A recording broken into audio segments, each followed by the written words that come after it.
Hello' ছাত্ৰ-ছাত্ৰীসকল, যিসকলে HSLC 2026ত matric exam দিছা আৰু তোমালোকৰ বাবে এই ভিডিঅ'টো অত্যন্ত গুৰুত্বপূৰ্ণ হ'বলৈ গৈ আছে। তো ছাত্ৰ-ছাত্ৰীসকল, তোমালোকৰ এইবাৰ 2026ত কেৱল পাছ আৰু ফেইল মাৰ্ক থাকিব নেকি? First division, second division, third division আৰু ষ্টাৰ নাথাকে নেকি? তো তোমালোকে বহুতে SMS কৰি কৈ আছিলে যে ছাৰ এইবাৰ first division, second division, star এইবিলাক নাথাকে নেকি?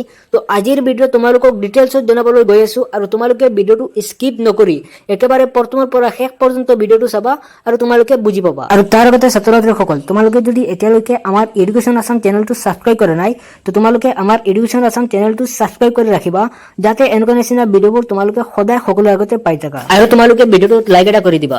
তো ছাত্ৰ-ছাত্ৰীসকল, ভিডিঅ'টো আৰম্ভ কৰো আহা।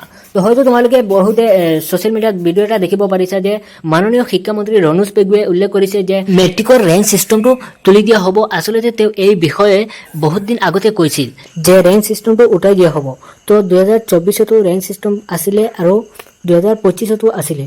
তো এইবাৰ 2026ত বহুতো ছাত্ৰ-ছাত্ৰীসকলে SMS কৰি আছিলে যে ছাৰ ৰেংক চিষ্টেমটো উঠাই দিয়া হ'ল নেকি? তো ছাত্ৰ-ছাত্ৰীসকল, তোমালোকৰ এইবাৰ 2026তো ৰেংক চিষ্টেম থাকিব। তো তোমালোকে যদি ফাৰ্ষ্ট ডিভিজন পোৱা তেনেহ'লে তোমালোকৰ মাৰ্কশ্বিটত ফাৰ্ষ্ট ডিভিজন লেখা থাকিব আৰু ছেকেণ্ড ডিভিজন পালে ছেকেণ্ড ডিভিজন লেখা থাকিব আৰু থাৰ্ড ডিভিজন পালে তোমালোকৰ মাৰ্কশ্বিটত থাৰ্ড ডিভিজন লেখা থাকিব। তো তোমালোকৰ যদি ষ্টাৰো পোৱা তেনেহ'লে তোমালোকৰ মাৰ্কশ্বিটত ষ্টাৰ লেখা থাকিব আৰু যদি ডিষ্ট্ৰিবিউশ্যন পোৱা তেনেহ'লে তোমালোকৰ মাৰ্কশ্বিটত D বুলি লেখা থাকিব।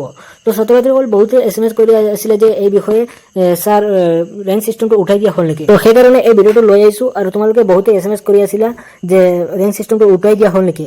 তো তোমালোকৰ ৰেংক চিষ্টেমটো উঠোৱা নাই, তোমালোকৰ ৰেংক চিষ্টেমটো এইবাৰো থাকিব। তো ছাত্ৰ-ছাত্ৰীসকল, এই ভিডিঅ'টো তোমালোকৰ লগৰবোৰৰ লগত শ্বেয়াৰ কৰি দিবা, যাতে তেওঁলোকেও জানিব পাৰে।